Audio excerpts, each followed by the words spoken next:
I applaud the Global Agriculture and Food Security Program's recent call for proposals, which allocated $220 million in agricultural investment grants for projects in Africa, the Middle East, Latin America, and Asia.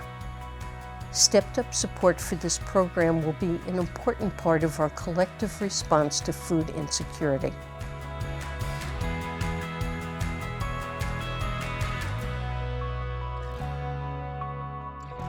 It's positioned right in between to build that bridge between a crisis that is there and the resilience that needs to be built and the lessons that need to be learned from that, including as many stakeholders as possible and being as flexible as possible in the financing provided. And all that happens on the basis of competition. So the best ideas are the ideas that get the award. I think that's a very powerful instrument. GAFSP continues to be an agile, impactful mechanism for mobilizing donor resources and delivering assistance to the poorest countries and to smallholder farmers. The United States and other donors were able to leverage GAFSP to launch quick responses to help mitigate the shocks from the pandemic and Russia's war in Ukraine. GAFSP's multilateral approach and its focus on climate and vulnerable underrepresented groups is well aligned with U.S. objectives on food security. We should redouble our efforts to scale up the successful program. The Global Agriculture and Food Security Program is an important partner in Norway's efforts to promote food security. A significant part of our development assistance supports GAFSP's projects. We appreciate your particular focus on producer-led organizations and strengthening of the private sector. Integration of small-scale farmers in value chains and markets is essential if we are to increase the incomes of families in poor rural areas. The GAFSP is also inspiring other multilateral programs to improve and innovate their assistance in the agricultural sector in developing countries.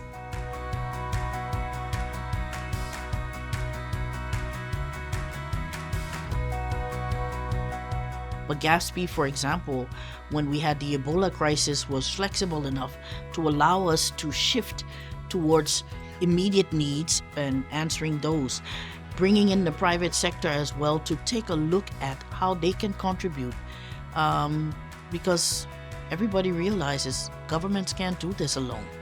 Public sector financing, even if it's a grant like GAFSP mainly is, can't do it without a complement, can't sustain it, let's say, without that complement from the private sector.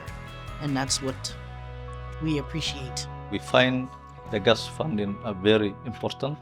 And the good thing with that is, as I mentioned, it does not address immediate humanitarian needs. It addresses what we want us to focus on, that is building resilience and long-term solutions for the agriculture sector.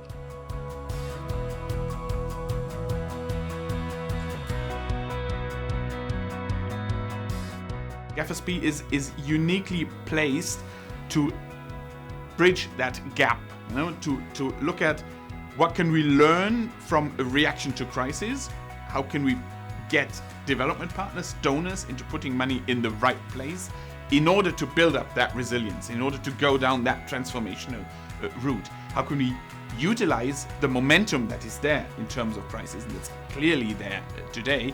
How can we utilize that to drive that transformation agenda and bring the world to a better place that is more sustainable?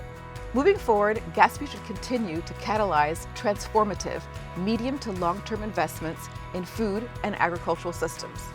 I'd like to highlight 3 priorities. 1, strengthening the climate resilience, productivity, and sustainability of agriculture and food systems. 2, improving physical and digital infrastructure to grow, cultivate, store, and transport food, fertilizers, and agricultural inputs efficiently. And 3, scaling up smallholder farmers so that they're linked to larger agricultural markets and value chains. These priorities are well aligned with the objectives of the United States-African Union Strategic Partnership to promote food security and resilient food systems, announced by President Biden last December. The GAFSP's programs are more needed than ever, and we appreciate the results you have achieved and the important work that you do every day.